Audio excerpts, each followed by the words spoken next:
السلام علیکم ناظرین، آپ دیکھ رہے ہیں ڈرامہ سیریل شراکت، جس کی آنے والی ایپیسوڈ بہت آنے والی انٹرسٹنگ۔ کیا ماہم راشد کے ساتھ مل کر شفق کا سکون برباد کر دے گی، اور کیا زارون ماہم کے آنسوؤں میں آ جائے گا؟ یہ سب کچھ دیکھنے سے پہلے اگر آپ میرے چینل پر نئے ہیں تو پلیز میرے چینل کو لائک، شیئر اور سبسکرائب کر لیں۔ آپ دیکھیں گے جب زارون چلا جاتا ہے صبح آفس، اور شفق اور اس کا بیٹا زین سوئے ہوئے ہوتا ہے، تو ادھر ماہم دیکھتی ہے کہ جب زارون جا چکا ہے آفس تو کوئی بھی نہیں ہے باہر، تو وہ آرام سے دبے پاؤں آتی ہے شفق کے کمرے میں، اور دروازہ کھول کے وہ فوراً جاتی ہے بچے کے پاس، اور بچے کو اٹھا کر دروازہ بند کر کے اپنے کمرے میں چلی جاتی ہے۔ اور تھوڑی دیر کے بعد آپ دیکھیں گے کہ جب شفق کی آنکھ کھلتی ہے اور وہ ادھر ادھر دیکھتی ہے، اسے اپنا بیٹا زین نظر نہیں آتا، تو وہ فوراً اٹھ کھڑی ہوتی ہے اور کہتی ہے کہ زین تم کہاں گئے؟ وہ فوراً باہر جاتی ہے، بھاگنا شروع کر دیتی ہے، اور باہر عذرا بیٹھی ہوئی ہوتی ہے۔ عذرا کہتی ہے کہ کیا ہو گیا بیٹا، تم ایسے کیوں بھاگ رہی ہو؟ تو وہ کہتی ہے کہ زین میرے کمرے میں نہیں ہے، زین کہاں چلا گیا ہے؟ تو اس پر وہ کہتی ہے کہ شاید یہ ماہم نہ لے کر گئی ہو کمرے میں، چلو اب ماہم کے کمرے میں دیکھتے ہیں۔ آپ دیکھیں گے کہ جب ماہم کا دروازہ یہ دونوں مل کر کھولتی ہیں تو آگے ماہم بچے کے ساتھ کھیل رہی ہوتی ہے، اور وہ بچے کو کہہ رہی ہوتی ہے کہ بیٹا میں تمہاری اصل ماں ہوں، اور تم دیکھنا ایک دن آئے گا کہ جب میں تمہیں تمہارا مقام دلاؤں گی اور تمہیں پتہ چل جائے گا کہ شفق تمہاری ماں نہیں ہے، صرف میں ہی تمہاری ماں ہوں۔ یہ باتیں کر رہی ہوتی ہے، فوراً آگے شفق جاتی ہے اور اسے کہتی ہے کہ ماہم تم میری اجازت کے بغیر میرا بچہ کیسے لا سکتی ہو؟ تو اس پر آگے سے تھوڑی دیر خاموش ہو جانے کے بعد اپنے آنسوؤں کے ذریعے وہ کہتی ہے کہ اس کا یہ مطلب ہے کہ میں اس بچے کو تم لوگوں کی اجازت کے بغیر ہاتھ نہیں لگا سکتی، اس کا یہی مطلب ہے کہ میں اسے اٹھاؤں بھی نہ۔ اور یہ رو کر اپنے آنسو نکال ڈرامہ کر کے یہ کہتی ہے کہ ٹھیک ہے، آج کے بعد میں اس بچے کو بالکل بھی ہاتھ نہیں لگاؤں گی، کیونکہ میرا تو اس کے ساتھ کوئی تعلق ہی نہیں ہے۔ یہ کہہ کر وہ وہاں سے چلی جاتی ہے، اور ادھر آپ دیکھیں گے کہ شفق اپنا بیٹا اٹھا کر اپنے کمرے میں آ جاتی ہے اور کہتی ہے عذرا کو کہ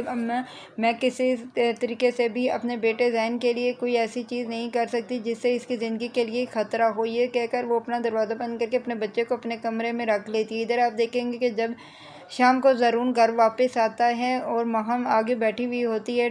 ٹی وی لانچ میں، جب وہ دیکھتی ہے کہ زارون آ چکا ہے تو وہ رونا شروع کر دیتی ہے، روتے روتے پورے دن کی ساری کہانی سنا دیتی ہے کہ کیسے شفق اور تمہاری ماں نے مجھ سے میرا بچہ چھینا ہے۔ اس پر وہ آگے سے کہتی ہے کہ زارون اس کا تو یہی مطلب ہے نا کہ میں اس بچے کی کچھ بھی نہیں لگتی اور میں اندر سے اس بچے کو اٹھاؤں بھی نہ۔ اس پر زارون کہتا ہے کہ نہیں ماہم، تم پاگل مت بنو، تم بھی اس کی ماں ہی لگتی ہو۔ میں جانتا ہوں کہ شفق سے شاید کوئی غلطی ہوئی ہے، میں اسے سمجھا دوں گا، تم ایسے اپنے دل کو چھوٹا مت کرو، تم اس کی بڑی ماما ہو اور وہ چھوٹی ماما ہے۔ یہ کہہ کر وہاں سے زارون اندر چلا جاتا ہے۔ ادھر آپ دیکھیں گے کہ زارون جب اندر آتا ہے شفق کے پاس تو شفق کو کہتا ہے کہ شفق تمہیں کیا ہو گیا ہے؟ تم نے کیوں ماہم سے بچہ کھینچ لیا تھا؟ تم جانتی ہو نا کہ وہ بہت سینسٹیو ہوئی ہے اور اسے ایک احساس کمتری ہے، کیونکہ اسے پتہ چل چکا ہے کہ وہ ماں نہیں بن سکتی، تو وہ اس احساس کی وجہ سے اپنے آپ کو بہت ہی ایسا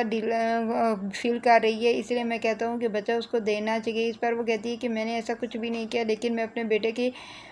زندگی خطرے میں نہیں ڈال سکتی، میں تو فکر مند ہو گئی تھی کہ چھوٹا سا بچہ کہاں گیا، یہ نہ ہو کہ وہ اس کو کوئی نقصان نہ پہنچا دے۔ اس پر وہ کہتا ہے کہ نہیں، نقصان تو وہ نہیں پہنچائے گی، چلو چھوڑو، آج میں تمہارے لیے گفٹ لے کے آیا تھا۔ وہ سونے کا سیٹ لے کر آتا ہے، اسے دیتا ہے، جسے شفق دیکھ کر بہت خوش ہو جاتی ہے، اور وہ کہتا ہے کہ شفق یہ تمہارا تحفہ ہے، کیونکہ تم نے مجھے دنیا کا سب سے بڑا تحفہ دیا، یہ میرے بیٹے کے آنے کی خوشی میں ہے۔ تو اس پر شفق بہت خوش ہو جاتی ہے اور کہتی ہے کہ آپ بہت اچھے ہیں اور آپ واقعی ہی میرا بہت خیال رکھتے ہیں، میں بہت ہی خوش قسمت ہوں کہ مجھے آپ جیسا شوہر ملا۔ ادھر آپ دیکھیں گے کہ زارون اسے کہتا ہے کہ بس ایک دفعہ پھر میں تم سے ریکویسٹ کر رہا ہوں کہ ماہم کو بچہ دیا کرو، اور وہ اٹھاتی ہے اسے، اور فکر مت کرو، وہ کوئی بھی ایسا ویسا نقصان نہیں پہنچائے گی۔ ادھر آپ دیکھیں گے کہ ماہم جب کھڑی ہوئی ہوتی ہے اور کوئی پلان کر رہی ہوتی ہے، سوچتی ہے کہ کیسے میں شفق کو مار دوں، کیونکہ شفق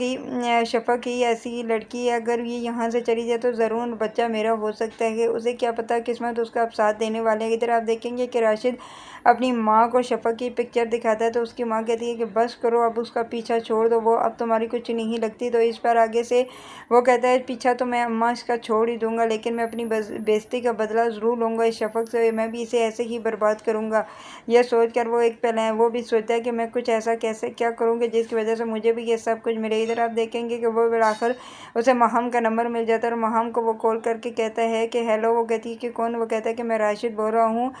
شفق کا سابقہ شوہر۔ تو اس پر ماہم بہت ہی خوش ہو جاتی ہے اور کہتی ہے کہ میں جو کچھ سوچ رہی تھی مجھے بھی ویسے اس کے ساتھ کرنے کے لیے مل گیا، اور اب میں دیکھنا کہ میں اب ماہم کہتی ہے کہ اب شفق میں تمہارے ساتھ کیا کرتی ہوں، میں تمہاری زندگی کیسے برباد کرتی ہوں اور تمہیں اس گھر سے میں کیسے دھکے مار کر نکالتی ہوں۔ اگر آپ لوگوں کو میری ویڈیو اچھی لگی تو پلیز لائک شیئر اور سبسکرائب کر لیں۔